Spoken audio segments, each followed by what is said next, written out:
श्री गणेशाय नमः। परम गुरुदेवेभ्यो नमः। माता पिता चरण कमलेभ्यो नमः। प्रिय बंधुओं, हम आपसे आज पहले ही अनुरोध कर लेते हैं कि इस वीडियो को आप पूरा देखिए, इसे लाइक और शेयर भी करें, क्योंकि यह बहुत ही शिक्षाप्रद कहानी है और एक पौराणिक कथा भी है। तो हम आपको बता रहे हैं कि प्राचीन समय में सेकतगिरी नाम के पर्वत पर एक लावा पक्षी निवास किया करता था। उस लावा पक्षी ने अपनी चोंच के द्वारा वर्षा के समय में पृथ्वी के ऊपर लगभग 2-3 अंगुल गहरा गड्ढा किया। क्योंकि वर्षा का समय था तो कुछ जल उस गड्ढे में इकट्ठा हो गया, जिसे कुछ समय तक पक्षीगण पी कर के अपनी प्यास बुझाते रहे।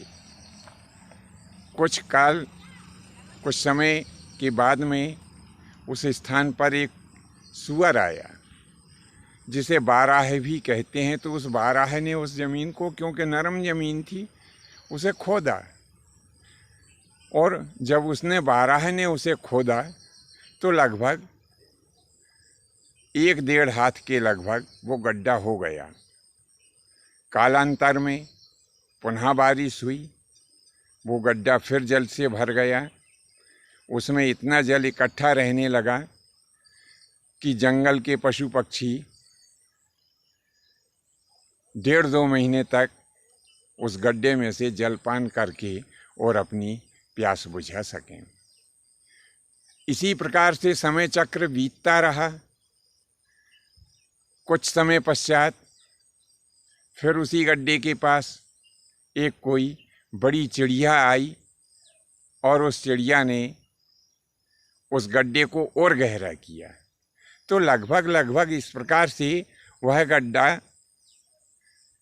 2-2.5 हाथ के लगभग गहरा हो गया, जिसमें इतना जल इकट्ठा हो गया कि पशु और पक्षी 2-3 महीने तक उस जल को पी कर के और अपनी प्यास बुझा सकें। तो इस प्रकार से समय बीतता रहा।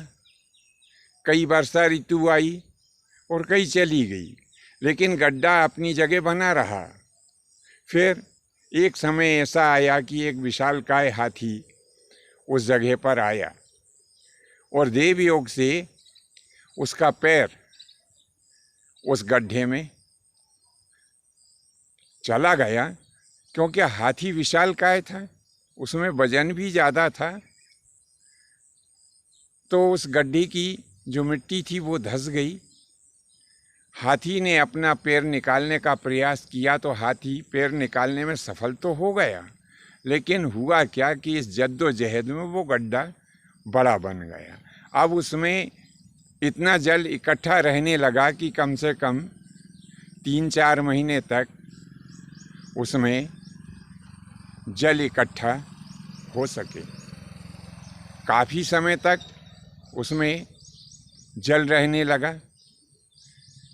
पशु पक्षी और यहाँ तक कि जंगल में आने जाने वाले मनुष्य भी उस जल का पान करने लगे।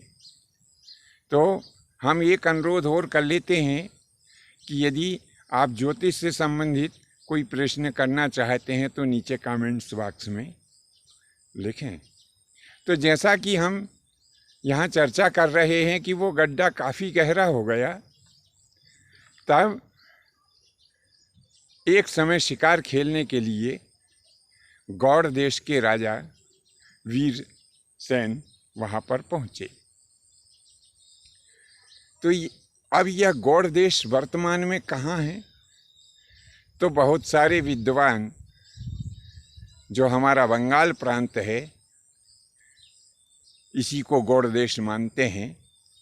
तो गौड़ देश के राजा वीरसेन वहाँ शिकार खेलने के लिए पहुँचे। उन्होंने देखा कि बड़ा सुंदर वन है, जहाँ तहाँ शिकार करने लगे। फिर राजा को प्यास लगाई तो वह जल की खोज करते हुए और उस गड्ढे के पास में पहुँचे। राजा ने भी उस गड्ढे में से जल निकालकर पिया और अपने घोड़े को भी पिलाया। राजा को बड़ी संतुष्टि हुई, लेकिन फिर राजा के मन में विचार आया कि क्यों ना यहाँ पर एक बड़ा तालाब बनवा दिया जाए, जिस तालाब में कि पशु पक्षी और मनुष्य अपनी प्यास बुझा करके और अपने को संतुष्ट करेंगे। तो ऐसा विचार करके राजा ने वहाँ पर एक बड़े विशाल तालाब का निर्माण कराया।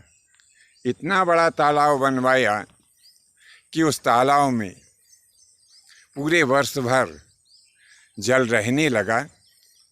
तो हमारा आप सबसे अनुरोध है कि आप परोपकार के जितने कार्य हैं उन्हें करने में, उन्हें शुरू करने में आपको बड़ी दिक्कत तो आ सकती है, लेकिन हमारा आपसे हाथ जोड़कर अनुरोध है कि कभी अपने परोपकार संबंधी कार्यों को रोकिए मत। जब आप शुरुआत कर देंगे, हो सकता है कि प्रारंभ में कुछ लोग आपको अच्छा भी नहीं कहें, लेकिन परोपकार के कार्य सदैव अच्छे फल देने वाले होते हैं।